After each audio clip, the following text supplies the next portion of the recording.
ఆ స్త్రీ నోటంబటి దేవుణ్ణి ఆరాధించే విషయం గురించి మాట్లాడుతూ ఉంది. పాత నిబంధన కాలంలో గెరిజం కొండ మీద ఆరాధించరు, కానీ అసలు ఆరాధించవలసినటువంటి స్థలం యెరూషలేములో ఉందని మీరు చెబుతున్నారు. ఆ కొండ మీద ఆరాధన చేస్తే అది నిజమైన ఆరాధన, లేకపోతే యెరూషలేములో చేస్తే అది నిజమైన ఆరాధన?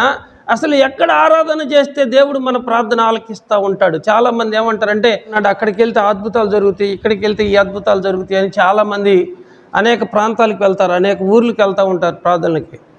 ప్రభువు సమరయ స్త్రీతో ఏమంటున్నాడంటే, అమ్మా, ఒక కాలం వస్తూ ఉంది, ఆ పర్వతం మీద కానీ యెరూషలేములో కానీ ఆరాధన చేయరు. తండ్రిని ఆరాధించే వారు ఎలా ఉండాలి అంటే తెలిసిన ఆరాధన చేయాలి. దేవుడి గురించి మనం తెలుసుకొని ఆరాధన చేయాలి. తెలియపెట్టని ఆరాధన మనము చేయకూడదు. మీరు మీకు తెలియని దాన్ని ఆరాధించేవారు, మేము మాకు తెలిసిన దాన్ని ఆరాధించేవారము. అయితే యథార్థంగా ఆరాధించేవారు ఆత్మతోనూ సత్యముతోనూ తండ్రిని ఆరాధించాలి. ఆ కొండ మీదో యెరూషలేములోనో ఆరాధన చేస్తే ఆరాధన దేవుడు అంగీకరించడు. కానీ ఎటువంటి ఆరాధన అంగీకరిస్తాడంటే దేవుడు ఆత్మతోనూ సత్యముతోనూ ఆరాధన చేయాలి. ఆ విధమైనటువంటి ఆరాధన చేసేవారిని దేవుడు కోరుకుంటున్నాడు. మూడోదిగా మెస్సీ గురించి మాట్లాడుతుంది. మెస్సియా గురించి అంటే యేసయ్య గురించి, యేసయ్యతోనే మాట్లాడుతుంది.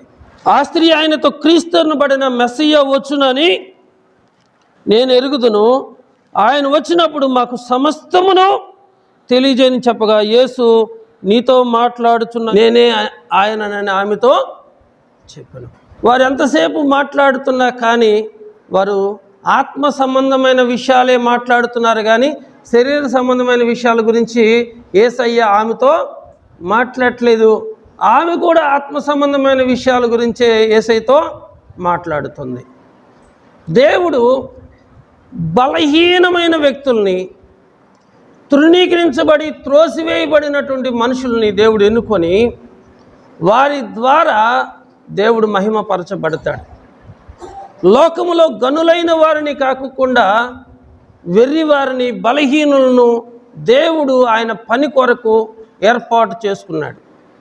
ఆ సమరయ ప్రాంతములో, ఆ ప్రాంతములో ఉన్నటువంటి గ్రామాల్లో అనేక మంది ప్రజలు నివసిస్తూ ఉన్నా, అనేక మంది పురుషులు స్త్రీలు ఉన్నా వారెవరిని దేవుడు ఏర్పాటు చేసుకోలేదు, కానీ ఒక సమరయ స్త్రీని దేవుడు ఏర్పాటు చేసుకున్నాడు.